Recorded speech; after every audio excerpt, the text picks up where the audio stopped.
The potential difference between A and X if 1 ampere current is flowing through 8 ohm resistor is। बच्चों कह रहा है कि 1 ampere current 8 ओम के थ्रू फ्लो हो रहा है। ये अगर 1 ओम है तो एक बार 8 ओम को आप देखिए, 8 ओम का रेजिस्टर है, इसके थ्रू करंट फ्लो कर रहा है 1 एम्पियर। जो पोटेंशियल डिफरेंस होगा वो ओम्स लॉ कहता है V is equals to I into R. V is equals to I है 1, आर है 8, दैट इज 8 वोल्ट। अब बच्चों 8 ओम, 16 ओम एंड अनदर 16 ओम, 8, 16 और 16, ये सब क्या है, पैरेलल कॉम्बिनेशन में।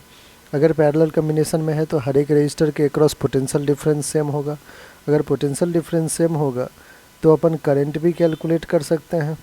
लेट्स से इसके अक्रॉस पोटेंशियल डिफरेंस 8 वोल्ट है, तो 16 ओम में V is equals to I R use करोगे आप। V है 8, I हमें फाइंड करना है, R है 16, तो I की वैल्यू 1/2 एम्पियर आ गया। दैट मीन्स दोनों 16 एम्पियर के करंट में 16 ओम के रजिस्टर में 1/2 और 8 ओम में 1 एम्पियर। तो टोटल करंट जो फ्लो कर रहा है 1/2 1 हो जाएगा, 1 + 1 2 हो जाएगा, तो 2 एम्पियर का करंट इधर फ्लो करते हुए ऐसे 2 एम्पियर और ये बी में गया। तो दैट मीन्स 2 एम्पियर का करंट हमारा ये जो ऊपर वाला ब्रांच है इसमें जा रहा है। बच्चों टोटल करंट हम फाइंड आउट कर सकते हैं, टोटल करंट हम फाइंड आउट कर सकते हैं कि सर्किट में आखिर टोटल करंट कितना है। हमें क्या है कि पोटेंशियल डिफरेंस चाहिए ए और एक्स के बीच। एक बार अपन क्या करते हैं, टोटल करंट फाइंड कर लेते हैं। ठीक है, उसके लिए क्या करते हैं, ध्यान समझिएगा। जैसे कि सपोज़ कीजिए हम एक करंट डिवाइडर सर्किट बनाते हैं। लेट्स से टोटल करंट आया है, इसमें करंट मैंने भेज दिया I1, इसमें करंट भेज दिया I2। ठीक है, तो अगर I1 फाइंड करना हो, इसका रेजिस्टेंस R1, इसका रेजिस्टेंस R2। अगर I1 फाइंड करना हो तो करंट डिवाइडर सर्किट कहता है R2/R1 + R2 into total current I। ऐसे तो डिवाइड करते हैं। यहाँ पे देखिए हमें I1 की वैल्यू बच्चों 2 एम्पियर पता है, R2 पता है, R1 + R2 पता है, तो हमें I आ जाएगा। ठीक है, इसलिए मैं ये यूज़ कर रहा हूँ। आइए अब सबसे पहले I1 की वैल्यू कितना, 2 एम्पियर। R2 कितना कहोगे, 9 और 18 तो है हमारा पैरेलल में, तो 9 × 18/9 + 18 दैट इज़ 27। 3 9 1 जा 9 3 जा 3 1 जा 3 6 जा, तो ये दोनों 9 और 18 6 बन गया, और 6 के साथ सीरीज में एक और 6 है तो 12 हो गया। तो R2 की वैल्यू बच्चों 12 हो गया। ठीक है, डिवाइडेड बाय R1 + R2 तो 12 है। एक बार R1 फाइंड कर लेते हैं। R1 कौन कौन है, एक तो 20 है, और 20 इस तीनों के साथ सीरीज में है, और ये तीनों पैरेलल में है। That is 1/8 + 1/16 + 1/16। ये मैं इन तीनों का सॉल्व कर रहा हूँ। 1/8 2 + 2/16 दैट इज़ 1/8, 1 + 1 2, 2/8 दैट इज़ 1/4। तो 4, ये तीनों का रेजिस्टेंस 4 ओम हो गया। 4 में 20 को ऐड कीजिए तो 24 हो गया।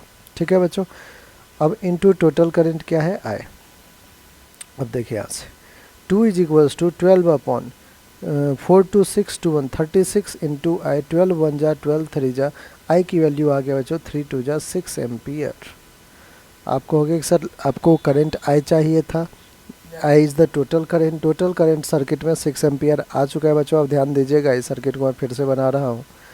अगर आपको टोटल करंट 6 एम्पियर पता चल गया और जिसमें से 2 एम्पियर इधर जा रहा है, तो बाकी 4 एम्पियर किधर गया होगा, इधर गया होगा। 4 एम्पियर करंट बच्चों यहाँ पे आया, फिर करंट का डिवीज़न हुआ है यहाँ पे, और फिर टोटल 4 एम्पियर यहाँ गया है। ठीक है, तो रेजिस्टेंस पता है। क्या हम 9 ओम 18 ओम में क्या करंट फ्लो किया होगा वो हम पता कर लेंगे, बिल्कुल कर लेंगे। देखिए ये रहा आपका 9 ओम, ये रहा आपका 18 ओम। आपको पता है कि टोटल करंट 4 एम्पियर आ रहा है। किसी भी एक रजिस्टर के क्रॉस आप करंट फाइंड कर सकते हैं। लेट्स से इसको मैं I1 कह दूँ, तो I1 will be R2 is 18/R1 + R2 18 + 9 27 into total current 4।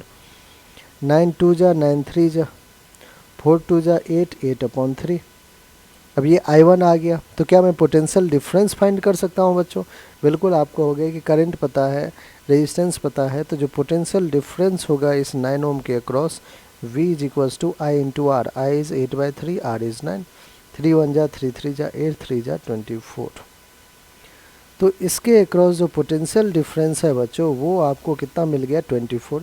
क्या ये पॉइंट ए है तो ये भी पॉइंट ए ही होगा।